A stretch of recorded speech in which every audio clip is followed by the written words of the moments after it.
তো ছাত্রছাত্রীরা সবাইকে আমার চ্যানেলে স্বাগত জানাই। অনেক দিন পর মাইন্ড ম্যাপ সিরিজের ভিডিও বানাচ্ছি। দেখো, আজকে ভিডিওতে আমরা বিশদ আলোচনা করব তোমরা কিভাবে ভৌতবিজ্ঞানে প্রায় 70-এর মতো নাম্বার পাবে। অর্থাৎ ভৌতবিজ্ঞানটা সবার কাছে কঠিন মনে হয়, অনেক কোশ্চেন থাকে, অঙ্ক থাকে, অনেক অঙ্ক সলিউশন করতে হয়, অনেক রাসায়নিক বিক্রিয়া থাকে। সেই সমস্ত বিক্রিয়া অঙ্ক বাদ দিয়েও তোমরা কীভাবে শুধুমাত্র থিওরি পোর্শন পড়ে, অর্থাৎ শুধুমাত্র মুখস্থ টাইপের জিনিসগুলো পড়ে, অর্থাৎ শুধুমাত্র কাকে বলে কি এই জিনিসগুলো পড়ে তোমরা কিভাবে এই 70-এর মতো নাম্বার পাবে 100-র মধ্যে, সেই বিষয় নিয়ে আজকে আমি তোমাদের সাথে আলোচনা করব। অর্থাৎ তোমরা ভেবে নিতে পারো এটা ভৌতবিজ্ঞানের মাইন্ড ম্যাপ সিরিজ। অর্থাৎ যদি তোমরা এই ভিডিওটা পুরো দেখো তাহলে তোমরা কোন কোন জায়গাটা বা কোন কোন পোর্শনটা তোমাদেরকে পড়তে হবে তোমরা আরামসে বুঝতে পারবে এবং খাতায় তোমরা নোট করে নেবে যে এই জায়গাগুলো থেকে এই নাম্বার আসে। আমি টোটাল টেস্ট পেপারকে বিবেচনা করে বা টোটাল কোশ্চেন প্যাটার্নকে বিবেচনা করে আমি তোমাদের জন্য নিয়ে এসেছি এই মাইন্ড ম্যাপ সিরিজ। অর্থাৎ কোন জায়গাগুলো থেকে প্রশ্ন তুলে কোন জায়গা থেকে উঠালে কত নাম্বার থাকে সেই জায়গাগুলো পড়ে তোমরা শুধুমাত্র বেরিয়ে যাবে এবং 70-এ 70 পাবে। 100-র মধ্যে 70 আরামসে তোমরা পেয়ে যাবে। আমি সব ছেলেদের ক্ষেত্রে বলছি না, যাদের কাছে ভৌতবিজ্ঞানটা কঠিন মনে হয় তাদের জন্যই আমি শুধুমাত্র এই ভিডিওটা বানাচ্ছি। যদি তোমরা আরও অন্যান্য বিষয়ের মাইন্ড ম্যাপ সিরিজ আমাকে বানাতে বলো তো আমি অন্যান্য বিষয়ের মাইন্ড ম্যাপ সিরিজটাও তোমাদের বানিয়ে দেবো। বোঝা গেছে? তো দেখো, শুরু করা যাক। আগেই তোমরা জেনে নেবে, দেখো তোমাদের 9 তারিখে 9ই ফেব্রুয়ারি হচ্ছে লাইফ সায়েন্স পরীক্ষা, লিখে রেখেছি আমি লাইফ সায়েন্স পরীক্ষা, এবং 10 তারিখে তোমাদের ভৌতবিজ্ঞান পরীক্ষা পড়ছে। সুতরাং তোমাদের মাঝখানে কোনো টাইম নেই, অর্থাৎ পরীক্ষা দিয়ে এসে শুধু রাতটুকু তোমরা পাবে পড়ার জন্য। তো সেই টাইমে কোন কোন জায়গাগুলো বা এখন তোমরা কোন কোন জায়গাগুলো বেশি করে পড়বে সেই জায়গাগুলো আমি তোমাদেরকে বলছি। তোমাদেরকে অঙ্ক হাত দিতে হবে না, তোমাদেরকে রাসায়নিক বিক্রিয়া হাত দিতে হবে না, শুধুমাত্র মুখস্থের জায়গাগুলো পড়ে তোমরা 70-এ 70 আরামসে পাবে। দেখো, আমি ধরে নিচ্ছি যে তোমাদের পড়া শেষ, কিন্তু ভয় পাচ্ছ তো নাম্বার বিভাজন নিয়ে যে কীভাবে কোন জায়গাটা পড়বো, কীভাবে কী শেষ হবে না। চলো শুরু করাচ্ছি আমি সেই জায়গাগুলো যেই জায়গাগুলো তোমাদেরকে পড়তে হবে। তো দেখো, যেটা তোমাকে জানতে হবে আগে নাম্বার বিভাজনটা। এই হচ্ছে তোমাদের নাম্বার বিভাজন। দেখো, পরিবেশের জন্য ভাবনা, গ্যাসের আচরণ এবং রাসায়নিক বিক্রিয়া, এটাকে আমরা সাধারণ অংশ শুধু বলছি। অর্থাৎ এটা 3টে ভাগে ভৌতবিজ্ঞান ভাগ: সাধারণ অংশ, পদার্থবিদ্যা অংশ এবং রসায়ন অংশ। পদার্থবিদ্যার মধ্যে তাপের ঘটনা, আলো, চলতরিৎ, পরমাণু, নিউক্লিয়াস আছে, আর বাদবাকি রসায়ন পাঠের মধ্যে এত আছে। তো এর মধ্যে সবচেয়ে বড় দুটো চ্যাপ্টার হচ্ছে আলো এবং চলতরিৎ। তো এই দুটো জায়গাকেই ছেলেমেয়েরা সবচেয়ে বেশি ভয় করে যে আলোর চ্যাপ্টারে কী পড়বো বা তড়িতের চ্যাপ্টারে কী পড়বো। সুতরাং এই জায়গাগুলো থেকে কোন কোন জায়গাগুলো তোমরা পড়লে যেখানে 12 নাম্বার ডিভিশন আছে, টোটাল 24 নাম্বার এই দুটো চ্যাপ্টার দিয়ে আছে, সুতরাং সেইখানের মধ্যে তোমরা 16 আরামসে পেয়ে যাবে। বোঝা গেছে? দেখো, তো এই হচ্ছে তোমাদের নাম্বার বিভাজন। নাম্বার বিভাজনটা একবার দেখে নাও, নাম্বার বিভাজন দেখার অত দরকার নেই, আমি তোমাকে বুঝিয়ে দিচ্ছি। দেখো, তো পরীক্ষা হবে 4টে পার্টে। অর্থাৎ সেই পার্টে থাকবে বিভাগ ক থাকবে, বিভাগ খ থাকবে, বিভাগ গ, বিভাগ ঘ। তো বিভাগ গয়ে কী থাকবে? বিভাগ গয়ে থাকবে তোমাদের 15 নম্বরের MCQ, বিভাগ ঘয়ে থাকবে 21 নম্বরের SAQ, অর্থাৎ টোটাল 36 নম্বর। এই 36 নম্বরটা আমি এখন বাদ রাখছি, বাকি আমি বড় জায়গাটা নিয়ে আলোচনা করছি। বিভাগ গয়ে থাকবে 9টা প্রশ্ন, প্রত্যেকটা প্রশ্ন 2 নম্বর করে থাকবে, অর্থাৎ টোটাল তোমাদের নাম্বার আছে 18টা। বিভাগ ঘয়ে 12টা থাকবে, 3 নম্বরের করে কোশ্চেন থাকবে, টোটাল নাম্বার আছে 36। ঠিক আছে? এই 18 আর 36টা তোমরা যদি মেকআপ করতে পারো তাহলে তোমাদের পরীক্ষা আরামসে হবে। দেখো, কীভাবে মেকআপ করবে, কোন জায়গাগুলো পড়বে, অর্থাৎ শুধু মুখস্থা, ইতিহাস ভূগোলের মতো মুখস্থা করবে ঠিক কোন জায়গাগুলো, সেই বিষয়টা নিয়ে আমি আজকে তোমাদেরকে বলছি। তো দেখো, এই 4টে বিভাগের মধ্যে যেই যেই চ্যাপ্টারগুলো তোমরা পড়বে সেগুলো হচ্ছে, প্রথম চ্যাপ্টার যেটা পড়বে পরিবেশের জন্য ভাবনা। সবার চ্যাপ্টারটা ভালো লাগে এবং এখানে কোনো বড় প্রশ্ন নেই, শুধুমাত্র 2 নম্বরের কোশ্চেন আছে এবং 1 নম্বরের প্রশ্ন আছে। এখান থেকে টোটাল নাম্বার 5 নম্বর। তোমরা যদি মুখস্থ টাইপের কোশ্চেন পড়ো এখান থেকে আরামসে SAQ, MCQ এবং অন্যান্য জায়গার 2 নম্বরের যে কোশ্চেন সেইগুলো মিলিয়ে তোমরা 5 নম্বর আরামসে পাবে। এই জায়গাতে তোমার পড়ে যে স্থিতিশীল উন্নয়ন কাকে বলে, কোনটির তাপন মূল্য বেশি, কোন স্তরে কি বিকিরণ দেখা যায়, তো এইগুলো তোমরা আরামসে ইতিহাস ভূগোলের মতো মুখস্থ করে পড়লেই তোমাদের হবে। বোঝা গেছে? নেক্সট যে চ্যাপ্টার আমি 2 নম্বরটা তোমাদের জন্য রেখেছি সেটা পরমাণু নিউক্লিয়াস। খুব সহজ এবং ছোট চ্যাপ্টার, এখান থেকেও 5 নম্বরের প্রশ্ন পড়ে। তো এখান থেকে নিউক্লিয় সংযোজন, নিউক্লিয় বিভাজন কাকে বলে, বন্ধন শক্তি কাকে বলে, ভর ত্রুটি কাকে বলে, এই জায়গাগুলো যদি তোমরা মুখস্থ করো এখান থেকে আরামসে তোমরা 5 নম্বর পেয়ে যাবে। বোঝা গেছে? নেক্সট হচ্ছে যে চ্যাপ্টারটা পড়বে তাপের ঘটনাসমূহ। তো তাপের ঘটনাসমূহ থেকে তোমাদের যে কাকে বলে টাইপ, শুধুমাত্র এই জায়গাগুলোটা পড়বে যে তাপের ঘটনা কাকে বলে এই টাইপটা। বোঝা গেছে? এখান থেকেও তোমরা কত পেয়ে যাবে, এখান থেকেও তোমরা পেয়ে যাবে 5। বোঝা গেছে? তো তাপের ঘটনার সময় যে জায়গাটা আছে সেইখানে তোমরা পড়বে যে গামা এল, গামা জি, অর্থাৎ কার দৈর্ঘ্য প্রসারণ গুণাঙ্ক, আপাত দৈর্ঘ্য প্রসারণ গুণাঙ্ক, তারপর তোমরা আয়তন প্রসারণ গুণাঙ্ক, এদের একক কী হয়েছে, তারপর তাপ পরিবাহিতাঙ্ক কাকে বলে, এদের মাত্রা কী, তাপ পরিবাহিতাঙ্কের মাত্রা কত, এই জায়গাগুলো তোমরা যদি আরামসে পড়ো এখানে তোমরা বেরিয়ে চলে যাবে যে দৈর্ঘ্য প্রসারণ গুণাঙ্কের একক, ক্ষেত্রফল প্রসারণ গুণাঙ্কের একক, আয়তন প্রসারণ গুণাঙ্কের একক, কোনটি তরলের প্রকৃত ধর্ম, এই জায়গাগুলো কাকে বলে টাইপ যদি তোমরা পড়ো এই 3টে চ্যাপ্টার আরামসে তোমাদের কভার হয়ে যাবে। দেখো তোমরা কত কভার করে নিয়েছো, 15 নম্বর কভার করে নিয়েছো।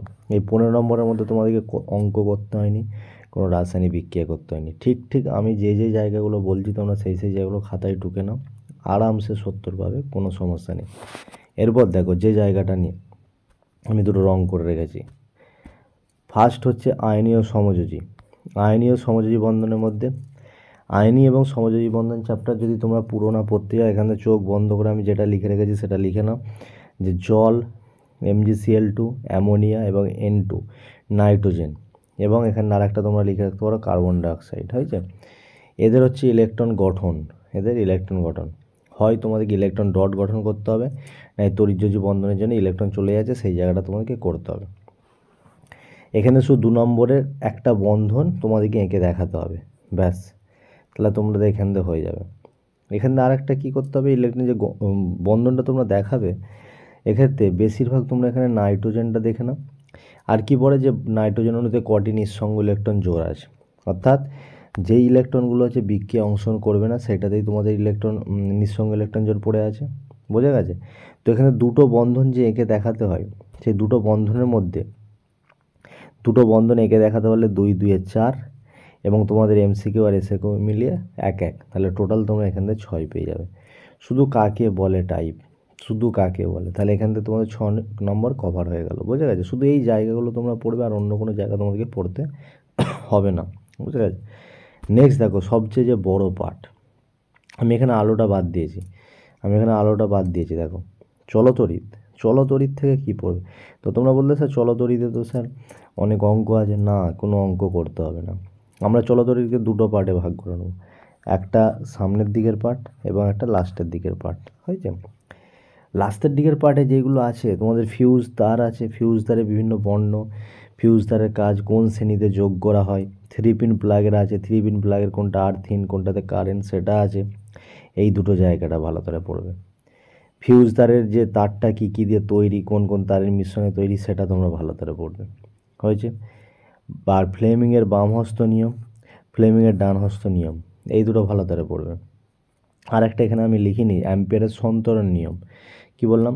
অ্যাম্পিয়ারের সন্তরণ নিয়ম, তো আমি লিখে দিচ্ছি অ্যাম্পিয়ারের সন্তরণ নিয়ম। বুঝে গেছে? এই জায়গাটা কাকে বলে টাইপ, ঠিক এই জায়গাগুলো তোমরা মুখস্থ করতে হবে, লাস্টের দিকগুলো। কোন দিকগুলো?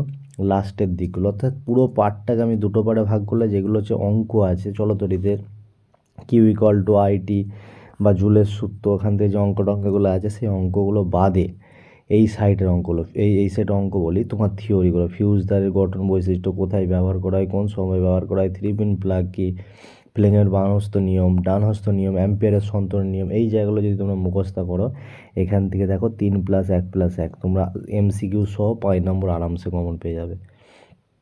আর যদি খুব ভাগ্য ভালো থাকে তাহলে তোমরা এখান থেকে জুলের সূত্রটাও কমন পেয়ে যাবে, জুলের সূত্র। তো জুলের সূত্রটা যদি লিখতে দেয়, জুলের সূত্রটা পুরো মুখস্থ করে নেবে, H=I²RT, H ভ্যারিসেস I²RT, এই যে জুলের সূত্রটা আছে, এই জুলের সূত্রটা তোমরা যদি মুখস্থ করে যাও, যদি কমন পেয়ে যাও, তো এখান থেকে 5-এর সাথে তোমরা আরও 3 যোগ করে দাও, তাহলে এখান থেকে আরামসে 8 পেয়ে যাবে। বোঝা গেছে? তো অঙ্ক না করে তোমরা চলতরিতে লাস্ট চ্যাপ্টার দিকে অর্থাৎ অর্ধেক থেকে বাকিটা যদি তোমরা করে বেরিয়ে আসো, এখান থেকে 8 নম্বর বা 6 নম্বর ইজিলি কমন পেয়ে যাবে, কোনো অঙ্ক করতে হচ্ছে না। আর মাথায় ঢুকেছে এই চ্যাপ্টারটা দিয়ে কোনগুলো পড়বে। নেক্সট আমি যে চ্যাপ্টারটা রেখেছি সেটা হচ্ছে দেখো জৈব রসায়ন চ্যাপ্টার। জৈব রসায়ন, তো তোমরা বলে স্যার জৈব রসায়নে প্রচুর বিক্রিয়া আছে। না, জৈব রসায়ন হচ্ছে দুটো পার্টে ভাগ করলাম, একটা হচ্ছে বিক্রিয়া টাইপ বাদ আর একটা আলাদা টাইপ, যেগুলো হচ্ছে লাস্টের দিকে আছে। তো লাস্টের দিকে কি কি আছে? পলিমার আছে। কী কী আছে? পলিমার, এই পলিমারে পলিথিনের মনোমারের নাম কি, টেডের পলিমারের নাম কি, মনোমারের নাম কি, বোঝা গেছে? সহজসজ্জা আইইউপিএসি নাম, তাদের নাম। আইইউপিএসি নামের মধ্যে তোমরা যেগুলো বেশি কমন পেয়ে যাও, CH3, CO, CH3 অর্থাৎ অ্যাসিটোন বা CH3, CHO, CH3, CHO, বোঝা গেছে? তো আমি তোমাদের আইইউপিএসি নামের একটা লিস্ট দিয়ে দেবো, সেই লিস্টটা বললে তোমরা পরীক্ষাতে 1 নম্বর কমন পেয়ে যাবে, বোঝা গেছে? তো এই জায়গাগুলো করে পলিমার, কিছু জিনিসের আইইউপিএসি নাম, আর যেগুলো পড়বে ইথানল, মিথানল, হয়েছে? আর এখানে তোমাদের যে লাস্টের দিকে যেটা আমি লিখে রেখেছি যে তোমাদের মিথিলেটেড স্পিরিট, এই ব্যবহারটা কি, বোঝা গেছে? তো পলিমার এর মনোমারের নাম, আইইউপিএসি নাম, জৈব ভঙ্গুর পলিমার কাকে বলে, অজৈব ভঙ্গুর পলিমার কাকে বলে, ইথানলের ব্যবহার, মিথানলের ব্যবহার, এবং সবচেয়ে বড় কথা যেটা হচ্ছে সেটা হচ্ছে তোমাদের মেথিলেটেড স্পিরিট কী, বোঝা গেছে? বা রেকটিফাইড স্পিরিট কী, এদের ব্যবহার, হয়েছে? এই জায়গাগুলো যদি পড়ো তোমরা আরামসে এখান থেকে কত 5 কমন পাবেই। তো একই চ্যাপ্টার দিয়ে তার উপবিভাগ থেকে কোশ্চেন থাকে, তো এইগুলো যদি করো তোমাদেরকে আগেরগুলো তোমাদেরকে বিক্রিয়াগুলো করতে হবে না, মাথায় ঢুকেছে? এটা যদি তোমরা করো তো এখান থেকে 5 নম্বর আরামসে কমন পেয়ে যাবে। কত নম্বর কমন পাবে? আরামসে 5 নম্বর কমন পেয়ে যাবে, আর কোনো তোমাদেরকে বিক্রিয়া করতে হবে না। তো আমি এখানে পুরো আলোক চ্যাপ্টার তোমাদেরকে বাদ দিয়েছি, অনেকের আলোক চ্যাপ্টার কঠিন লাগে ছবি আঁকা, সুতরাং আলোক চ্যাপ্টার আমি রাখিনি, মাথায় ঢুকেছে? তো এবার যেটা আছে দেখো সেটা হচ্ছে পর্যায় সারণী। এর পরের যেটা আমি রেখেছি সেটা হচ্ছে পর্যায় সারণী। পর্যায় সারণীতে যে কাকে বলে যে পার্টগুলো আছে, দেখো পর্যায় সারণীতে অনেক অঙ্ক আছে, যে তোর ঋণাত্মকতা কমে সাজাও বা পরমাণুর ব্যাসার্ধের আকারে সাজাও, সেই জায়গাগুলোকে আমি বাদ দিয়ে দিয়েছি, সেই জায়গাগুলো আমি বাদ। কোন জায়গাগুলো রেখেছি? শুধুমাত্র কাকে বলে পার্ট। তো কাকে বলে পার্টের মধ্যে কি তড়িৎ ঋণাত্মকতা কাকে বলে, তড়িৎ ঋণাত্মকতা কাকে বলে, ধনাত্মকতা কাকে বলে, বোঝা গেছে? মেন্ডেলিফের পর্যায় সূত্র লেখো, আধুনিক পর্যায় সূত্র লেখো, হয়েছে? ডোবেনিয়ারের তৈরি সূত্র, এখানে ডোবেনিয়ারের তৈরি সূত্র, তারপর মেন্ডেলিফের পর্যায় সূত্র, বোঝা গেছে? আধুনিক পর্যায় সূত্র। তো তোমরা যদি এইগুলো মুখস্থ করো, তা কাকে বলে টাইপ যদি মুখস্থ করো, আমি অনেক রিসার্চ করার পর দেখবে প্রতিটা পাতায় কাকে বলে টাইপ দিয়ে পর্যায় সারণী কোশ্চেন থাকে। একটা থেকে তোমাদেরকে ব্যাসার্ধের আকারে সাজাতে হবে, আর বাকি যেগুলো থাকে সেগুলো হচ্ছে কাকে বলে টাইপের। তো এটা যদি করো তোমরা এখানে 2+1 আমি নাম্বার বিভাজনে লিখে রেখেছি, হয়েছে? 2+1 তোমরা আরামসে পেয়ে যাবে, বোঝা গেছে? তাহলে টোটাল কত পাচ্ছ এখান থেকে? 3 নম্বর ইজিলি কমন পেয়ে যাবে। কত নম্বর কমন পেয়ে যাবে? 3 নম্বর ইজিলি কমন পেয়ে যাবে। টোটাল পজিশনের থেকে 6 নম্বর আছে, তার মধ্যে তোমরা 3 ইজিলি কমন পেয়ে যাবে কাকে বলে টাইপের পাত্রে, যদি এটা পড়ো, হয়েছে? আর তোমরা একটা অমৃত ওষুধ তোমরা কী করে নেবে? অমৃত ওষুধ যেটা করে নেবে সেটা হচ্ছে এই যে এখানে SO2 প্রস্তুতি, H2SO4 প্রস্তুতি, স্পর্শ পদ্ধতি H2SO4 প্রস্তুতি, HNO3, HCl, NH3, অর্থাৎ যে কটা প্রস্তুতি পার্ট আছে তার মধ্যে H2SO4টা ভালো করে করে গিয়ে, বুঝা গেছে? H2SO4 ভালো করে করে গিয়ে, আর অ্যামোনিয়া যেটা আছে NH3, এটা একটু ভালো করে তোমরা করে যাবে। আর হচ্ছে সালফার ডাইঅক্সাইড, এর যে বিক্রিয়াটা এটা হচ্ছে ভালো করে বিক্রিয়া পার্ট আমি বলছি না, শুধুমাত্র স্পর্শ পদ্ধতিতে H2SO4 প্রস্তুতি, দেখবে এটা এইবারে তোমরা কমন পাচ্ছ। স্পর্শ পদ্ধতিতে H2SO4 প্রস্তুতি, এইটা তোমরা এইবারে কমন পাচ্ছ। তাহলে কত? এখানে তোমরা 5 পাবে। আর না কমন পেলেও এখান থেকে তোমরা একটা শর্ট কোশ্চেন বা 2 নম্বরে একটা প্রশ্ন আরামসে তোমরা কমন পেয়ে যাবে, বোঝা গেছে? তাহলে এই চ্যাপ্টারগুলো যদি তোমরা করো, তাহলে এই চ্যাপ্টারগুলো করলে তোমরা কি পেয়ে যাবে? মোট দেখো হিসাব করে রেখেছি আমি 39 নম্বর তোমরা পাবে। কত নম্বর পাবে? মোট 39 নম্বর। তো এইগুলো সব কাকে বলে টাইপ, যেহেতু তোমরা ইতিহাস ভূগোলে খুব ভালো আমি জানি, সুতরাং হচ্ছে তোমরা এখান থেকে 39 নম্বর কমন পেয়ে যাবে, বোঝা গেছে? তো আমি এখানে আলোর চ্যাপ্টার ধরেই নিই, তো আলোর চ্যাপ্টার দিয়ে অনেক কোশ্চেন তোমরা পারবে আমি ইজিলি জানি, তো আরও তোমাদের 3-4 নম্বর পারবে, আমি আলোর চ্যাপ্টারটা বাদই দিয়েছি, বোঝা গেছে? তাহলে তোমরা কত পাচ্ছ? এখানে 39 নম্বর কমন পেয়ে যাচ্ছ। এবার 39 নম্বর যখন কমন পাবে, এটা হচ্ছে শুধুমাত্র আমি বড় কোশ্চেনের টাইপ থেকে বললাম, বা সেখান থেকে 2-3 করে যে 1 নম্বরে থাকে সেটা নিয়ে বললাম, বোঝা গেছে? এবার বাকি থাকে তোমাদের 36 নম্বরে এমসিকিউ। তো পরীক্ষার সময় লাস্ট 15 মিনিট হচ্ছে তোমাদের হাতে, আমি তোমাদেরকে বলে দিচ্ছি। ম্যাডামরাও ছাড়া দেয় হালকা ফুলকা, সেখানে তোমাদের 36-এর মধ্যে আমি জানি এমসিকিউ তোমরা আরামসে 20 এইদিক ওইদিক করে জোগাড় করেই নিবে, সমস্যা নেই কোনো কিছু। আরামসে শর্ট কোশ্চেন তোমরা এদিক ওইদিক করে 20 জোগাড় করে নেবে, তাহলে 39 তোমরা পাচ্ছ। এখানে 20 একটু পড়া থাকলে, কেন এই চ্যাপ্টারগুলো তো তোমাদের পড়াই থাকছে, এই চ্যাপ্টারের মধ্যে যা শর্ট কোশ্চেন পড়বে তোমরা পাচ্ছ, এবং বাকি বন্ধুদের মধ্যে ম্যানেজ করে তোমরা আরামসে 20 নম্বর পেয়ে যাবে, বোঝা গেছে? তাহলে টোটাল 39-20, আর স্কুলের প্রজেক্টে তোমরা 10, তাহলে কত যোগ করে দেখো তোমরা 69 পেয়ে যাবে আরামসে। আর একটু যদি ভালো করে পড়াশোনা করো, একটু যদি ভালো করে পড়াশোনা করলে এইটা হচ্ছে নাম্বারটা তোমাদের 75 চলে যাবে, অর্থাৎ তোমরা স্টার মার্কস পেয়ে গেলে, বোঝা গেছে? তোমাদেরকে 100 পেতে হবে না, তোমরা 75। তো আমি এটা সব ছাত্রদের ক্ষেত্রে বলছি না, যারা ভালো পড়াশোনা করতে চাও তারা তো অসম্ভব ভালোভাবে নাম্বার পাবে। এবং আমার এই যে টেকনিকটা তোমরা ফলো করো, যে কোন কোন চ্যাপ্টারগুলো থেকে স্যার কোন কোন জায়গা থেকে পড়বে, তো এটা দিয়ে ফলো করো, আমি যে লিখে দিয়েছি, তো তোমরা এখান থেকে আরামসে 70 থেকে 75 আরামসে নাম্বার পাবেই, 70 থেকে 75 আরামসে পাবে, কেউ রুখতে পারবে না তোমাদেরকে, বোঝা গেছে? 70 থেকে 75 আরামসে পাবে। এবং আমি তো প্রতিটা চ্যাপ্টারে এমসিকিউ সেট করাবো, প্রতিটা চ্যাপ্টারে সাজেশান দেবো, তো আমার ইউটিউব চ্যানেলটা অবশ্যই দেখবে, তোমাদের প্রিপারেশান খুব ভালো তৈরি হবে, বোঝা গেছে?